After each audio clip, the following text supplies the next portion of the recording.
Hello, Namaste, Sasriyakal, and welcome to all my students to your own Bio Academy, where biology is made simple.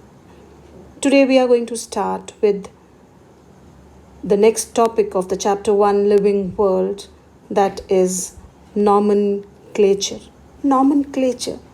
Word सुनते ही थोड़ा सा ऐसा लगता है कि ये है क्या चीज़, लेकिन अंदाज़ आ जाता है कि नॉमेनक्लेचर का मतलब कहीं ना कहीं होगा कि हम हर एक ऑर्गेनिज्म को नाम देने की बात कर रहे हैं. Isn't it?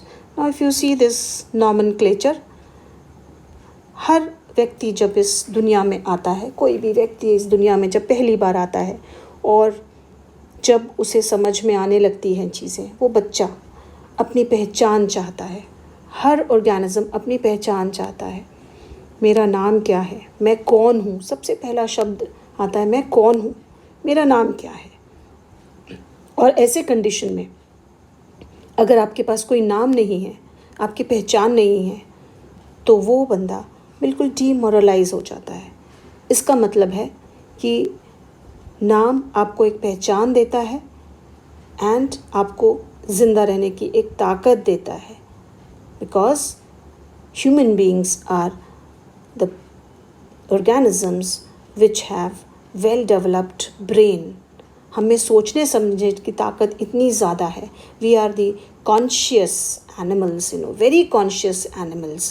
Okay, so nomenclature का मतलब होता है कि providing a specific name to each and every organism for its identification.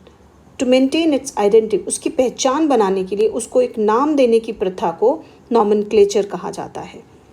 ये एक तरीका है कम्युनिकेट करने का भी. We are able to communicate with each other. अगर किसी के बारे में आप बात कर रहे हैं तो आप उसका नाम लेके, भाई हाँ राजेश के घर में कल हम गए थे, हाँ रमेश को भी बुलाया था उधर. क्यों? So that we can tell about that particular person to some other person. That means it is an aid to communicate. To call somebody, you require a name. It indicate relationships. मैं अगर cat बोलती हूँ तो आपको पता चलता है कि भाई बिल्ली के बारे में बात कर रहे हैं. डॉग बोल रहे हैं तो आप बोलते हैं यस कुत्ते के बारे. You can imagine, isn't it? तो वो इंडिकेट करता है रिलेशनशिप को. किसी का नाम एक रिलेशनशिप को इंडिकेट करता है.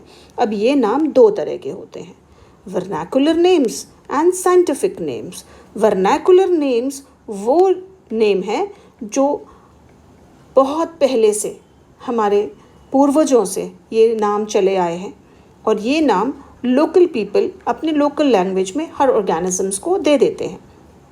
ये नाम जो होते हैं ये फेमिलियर नहीं होते हैं, मतलब डिफ़िकल्ट होता है इनको अंडरस्टैंड करना, बिकॉज ये हर लैंग्वेज में अलग अलग नाम से एक वस्तु को जाना जाता है. किसी भी एक ऑब्जेक्ट को, किसी भी एक ऑर्गेनिज्म को अलग अलग लैंग्वेजेस में अलग अलग तरीके से जाना जाता है, उसको अलग अलग नाम से बुलाया जाता है.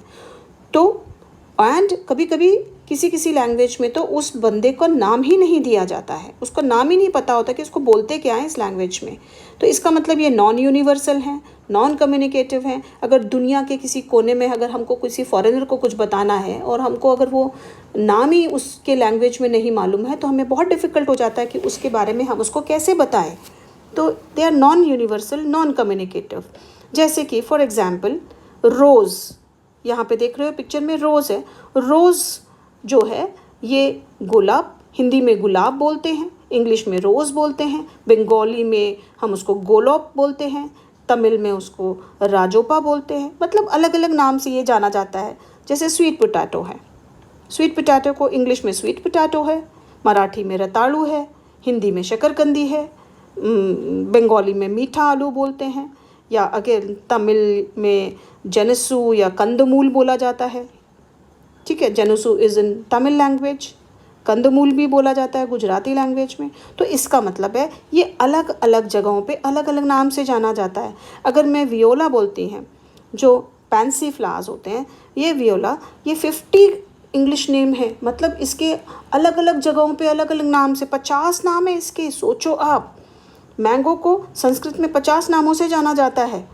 तो इसका मतलब है कि ये वर्नाकुलर नेम स्पेसिफिक नहीं होते हैं, डिफ़िकल्ट टू अंडरस्टैंड है, सभी ऑर्गेनिज्म को नहीं दिए हैं, नॉन यूनिवर्सल है, नहीं हम कम्युनिकेट कर सकते, एक दूसरे को नहीं बता सकते, ऑल्सो मिसलीडिंग है बिकॉज स्टारफिश बोलते हैं तो लगता हाँ ये फ़िश का नाम है, करेक्ट है, जेली फिश बोलते हैं यस ये फ़िश का नाम है, सिल्वर फिश बोलते हैं अरे ये भी फ़िश का नाम है, लेकिन सिल्वर फिश फ़िश का नाम नहीं है, it is a name of a insect. Confusing भी करते हैं, वाटर लिली, स्पाइडर लिली, तो हमें लगता है कि ये भाई किसी फ्लावर के ही प्लांट के नाम हैं, तो they are very very confusing. अब ऐसे नामों को अगर हम दुनिया में स्प्रेड करना चाहते हैं तो it is just not possible, isn't it.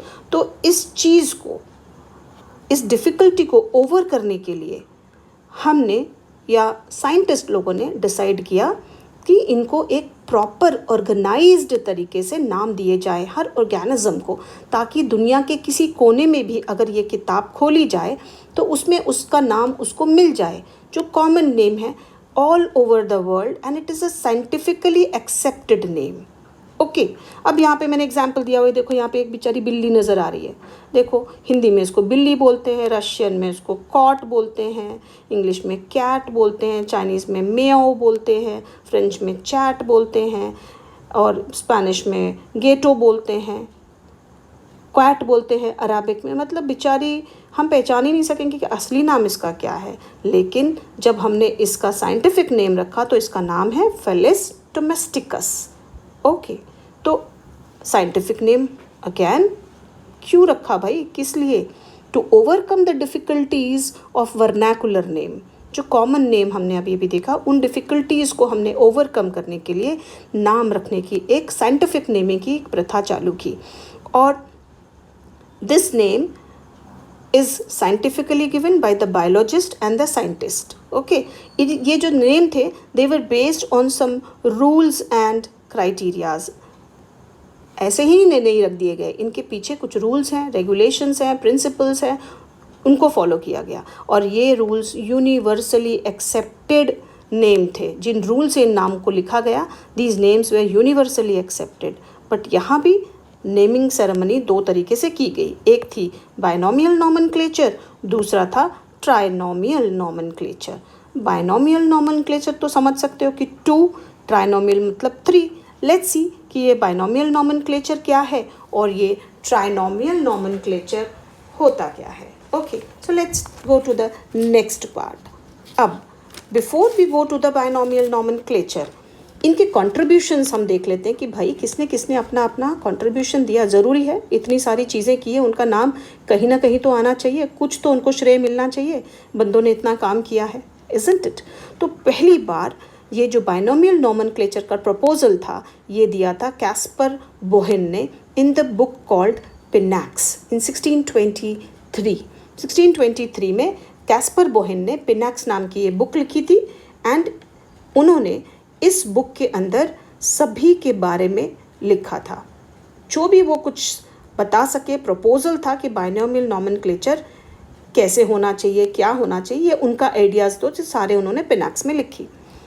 लेकिन उसके बाद कैरोलियस लीनियस ने एक बुक लिखी कॉल्ड फिलोसफिका बोटानिका, और इस बुक के अंदर 1751 में इस किताब के अंदर सभी कंप्लीट रूल्स, रेगुलेशंस, प्रिंसिपल्स और उसके तरीके, उनको यूज़ करना कैसे है, वो हर चीज़ उस बुक के अंदर लिखी हुई थी, and the book was Philosophica Botanica.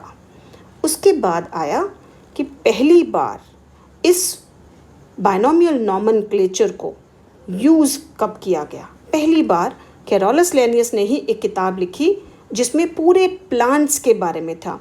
5400 plant species were present and this was the first valid publication of the plants, जिसका नाम था, जिस बुक का नाम था स्पीशीज़ प्लानेटेरम। इस बुक का नाम था स्पीशीज़ प्लानेटेरम। ये भी किताब जो थी फिर से कैरोलस लीनियस ने ही लिखी थी 1753 में। तो इन्होंने इस किताब में स्पीशीज़ प्लानेटेरम के अंदर 5400 प्लांट स्पीशीज़ के बारे में उन्होंने उनके नाम लिखे थे, पूरे सारे के सारे। कैरोलस लीनियस ने ही दोबारा एक 1758 में एक और किताब निकाली, उसका नाम था सिस्टेमा नेचुरे, जिसके अंदर उन्होंने करीब करीब 4,500 4,726 एनिमल स्पीशीज़ के बारे में लिखा था। इनके नाम लिखे हुए थे बाइनोमियल नॉमेनक्लेचर के रूल्स रेगुलेशंस के हिसाब से। This was also given by Carolus Linnaeus. तो आप बोल सकते हैं सिर्फ कैरोलस लीनियस ने ही इतनी सारी किताबें लिख दी। कौन कौन सी? फिलोसोफिका बोटानिका, जिसमें रूल्स रेगुलेशंस थे, स्पीशीज प्लानेटेरियम जो प्लांट के लिए थी, एंड सिस्टेमा नेचुरे जो एनिमल्स के लिए थी। ओके, सो ये तीनों किताबें कैरोलस लीनियस ने ही लिखी थी, जिसमें बाइनोमियल नॉमेनक्लेचर का रूल्स रेगुलेशंस, यूसेज प्लांट्स का और एनिमल्स का अलग अलग तरीके से लिखा हुआ था। नाउ यहाँ पे मैंने आपको तीनों किताबें दिखाई हैं। सो लीनियस ने फिलोसोफिका बोटानिका दिया था। Philosophica Botanica, just now I said, 1751 में उन्होंने ये बुक पब्लिश की थी और इसमें उन्होंने कंप्लीट रूल्स एंड रेगुलेशंस दिए थे। Species planetarium, this is also a book, इसमें फर्स्ट यूसेज लिखा था और ये सिर्फ प्लांट्स के लिए थी। ओके, करीब करीब 5400 प्लांट स्पीशीज़ प्रेजेंट थे। कैरोलस लीनियस ने ही एक और किताब लिखी, सिस्टेमा नेचुरे, जिसके अंदर पूरे के पूरे प्लांट्स एनिमल्स के बारे में लिखा था 1758 में। तो इन्होंने करीब करीब 4,500 या 5,000 लाइक 4,726 एनिमल स्पीशीज़ के बारे में लिखा हुआ था। अब इतना ही काफ़ी नहीं था। बाइनोमियल नॉमेनक्लेचर के लिए 5 कोड्स बनाए गए। जो रूल्स थे फिलोसोफिका बोटानिका के अंदर, इस किताब के अंदर जो रूल्स थे उनको रिवाइज़ किया गया, मॉडिफाई करा गया और उन रूल्स और सारे के सारे रूल्स को मॉडिफाई करके उनको रख दिया गया कोड फॉर्म में। Okay, they were placed in the codes and these codes were utilized for standardization of the names। तो हम ऐसे बोल सकते हैं कि ये जो कोड थे, these codes were utilized for standardization of names। तो ये कोड्स जो थे, ये सारे कोड जो उन्होंने दिए, ये स्टैंडर्डाइजेशन ऑफ बाइनोमियल नॉमेनक्लेचर के लिए यूज़ किए गए थे। ओके, अब ये कौन कौन से कोड्स थे? 5 कोड थे, जिसमें ICBN international code of botanical nomenclature, this was for plants, ये प्लांट्स के लिए था। Second, international code for nomenclature of cultivated plants, this was also for the cropping plants और कल्टिवेटेड प्लांट्स। तो ये आप बोल सकते हैं जो क्रॉप्स हम यूज़ करते हैं, घर में हम सब्जियां लगाते हैं खेतों में, उन सब के लिए था। International code for zoology, this was for animals, ये जो था दिस वाज फॉर एनिमल्स के लिए था ये। International code for nomenclature for bacterias and international committee for taxonomy of viruses. तो ये 5 कोड थे, ICBN, ICNCP, ICZN, ICNB, ICTV। ये सारे codes plants, animals, bacterias, viruses and crops के लिए थे।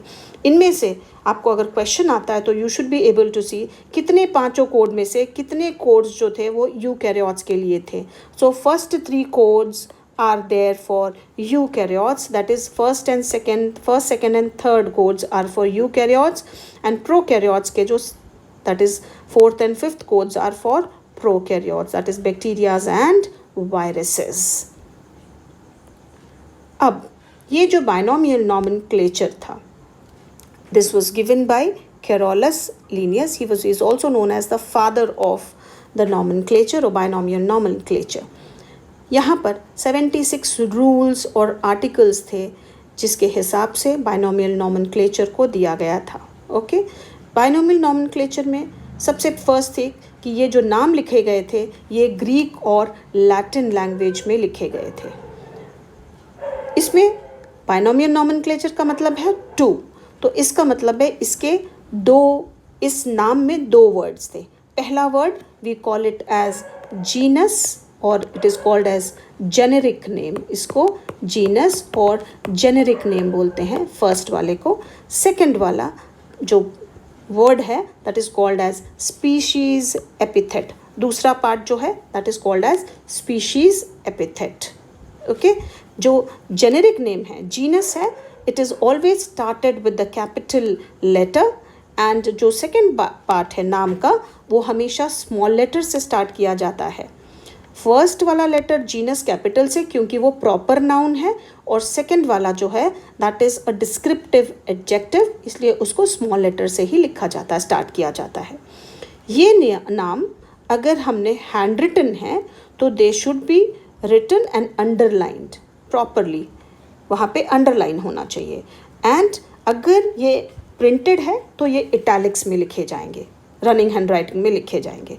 एक और पार्ट होता है इस बायनोमियल नॉमेनक्लेचर का, उसको हम बोलते हैं साइटेशन।